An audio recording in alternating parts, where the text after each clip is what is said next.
कभी सोचा है कि अगर एक हिंदू मैन का आकस्मिक मौत हो जाता है तो उसकी प्रॉपर्टी कैसे डिवाइड होगी? तो बेसिकली जो हिंदू पर्सनल लॉ है उसके अकॉर्डिंग हेयर्स 4 तरीके के होते हैं।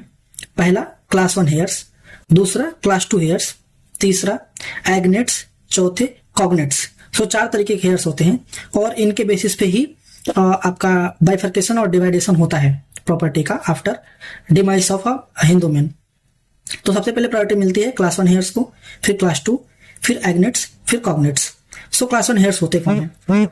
क्लास 1 हेयर्स में आते हैं उस हिंदू मैन के अपनी बीवी, उनके बच्चे और उनकी मदर। और क्लास 1 हेयर की इनहेरिट प्रॉपर्टी है कि वो लोग डिमाइस मैन की प्रॉपर्टी साइमल्टेनियसली बराबर में बांट के लेते हैं। सो एक एग्जांपल समझते हैं कि अगर कोई मैन है, उनका अपना फादर भी है, मदर भी है, उनका एक भाई भी है और उनकी शादी हो रखी थी, तो बीवी है और लेट्स से कि 2 बच्चे हैं।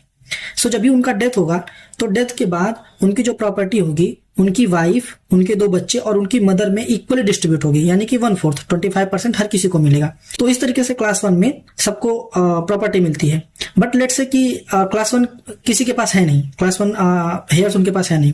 एग्जाम्पल, अगर मान लीजिए कोई मदर, फादर और 2 बच्चे हैं उनके और एक बच्चे का डिमाइस हो जाता है, तो प्रॉपर्टी किस तरीके से डिवाइड होगी, ये आता है क्लास 2 में। और इसको जानने के लिए फॉलो करिए, मिलते हैं पार्ट 2 में।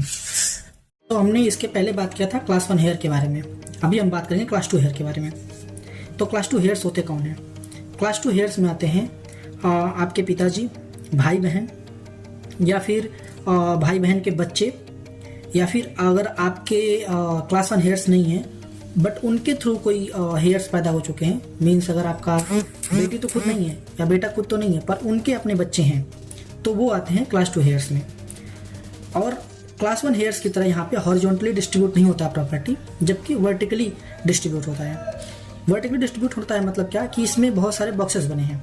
तो ऊपर का बॉक्स मान लीजिए कि आपके पिताजी हैं, उसके दूसरे नंबर पे जो बॉक्स होगा वहाँ पे होंगे आपके भाई और आपकी बहन। तीसरे बॉक्स में आते हैं आपके अगर बेटी है तो उनके बच्चे, और इसमें चौथा भी होता है कि अगर वो भी नहीं है तो जो आपके भाई हैं बेसिकली वो उनके अगर बच्चे हैं। तो थोड़ा सा कंफ्यूजिंग है बट अगर आप दोबारा सुनेंगे तो आपको समझ में आएगा। तो ये क्लास 2 हेयर्स होते हैं। तो एग्जांपल लेते हैं कि अगर मान लीजिए कोई लड़का है जिसका डिमाइस हो जाता है, तो सबसे पहले उसकी प्रॉपर्टी उसके फादर के पास जाएगी एज अ होल, और अगर वो भी नहीं है तब उनके भाई बहनों में आएगी, और अगर वो नहीं है तब आगे ऐसे ऐसे चलेगा। तो इसको बोलते हैं क्लास 2 हेयर्स। फॉलो करिए हमें, आगे की वीडियो में बताएंगे हम कि एग्नेट्स और कॉग्नेट्स क्या होते हैं और उनको कैसे डिस्ट्रीब्यूट होती है प्रॉपर्टी। तो हमने क्लास 1, क्लास 2 हेयर्स के बारे में बात कर लिया है। अभी बात करेंगे एग्नेट्स और कॉग्नेट्स क्या होते हैं। तो एग्नेट्स और कॉग्नेट्स बेसिकली वो रिश्तेदार हैं जो कि आपके ब्लड लाइन में आते तो हैं पर वो आपके डायरेक्ट कोई हेयर्स नहीं है, जैसे आपके मम्मी पापा, आपकी फैमिली के नहीं है वो, बट आपसे थोड़े दूर के हैं। तो एग्नेट्स मतलब आपके जो मेल साइड के सारे रिलेटिव्स हैं उनको बोलते हैं एग्नेट्स, और अगर उसमें कोई फीमेल आ गई तो उसको बोलेंगे कॉग्नेट्स।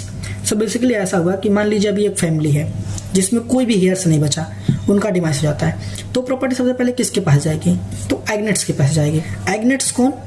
एग्नेट्स मतलब जिसमें कोई भी फीमेल नहीं आती है। एग्जाम्पल के तौर पे अगर मान लीजिए कोई मेन है जिसका डिमाइस होता है, उसका कोई बच्चा नहीं है, कोई बेबी नहीं है, कोई मदर नहीं है और कोई फादर नहीं है, तो उनके जाने के बाद अभी क्या होगा कि उनके जो चाचा होंगे या जो उनके बड़े पापा होंगे, यानी जो मेल है, डायरेक्टली जो मेल है उनके पास जा रही है प्रॉपर्टी सीधा, या उनके बच्चों के पास जा रही है।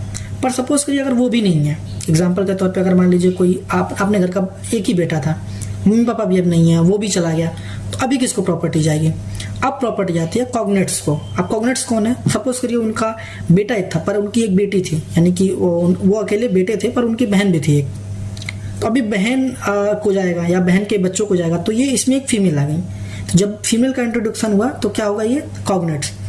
तो अभी तक हमने समझा कि किस तरीके से हायरार्की चलती है। पहले क्लास 1 हेयर्स को मिलेगी प्रॉपर्टी, अगर उसमें से कुछ भी नहीं होता है, कोई भी नहीं होता है, तो क्लास 2 हेयर्स को आती है। क्लास 2 हेयर्स को नहीं मिलता है तो फिर एग्नेट्स नहीं है तो कॉग्नेट्स। इस तरीके से हायरार्की में चलती है।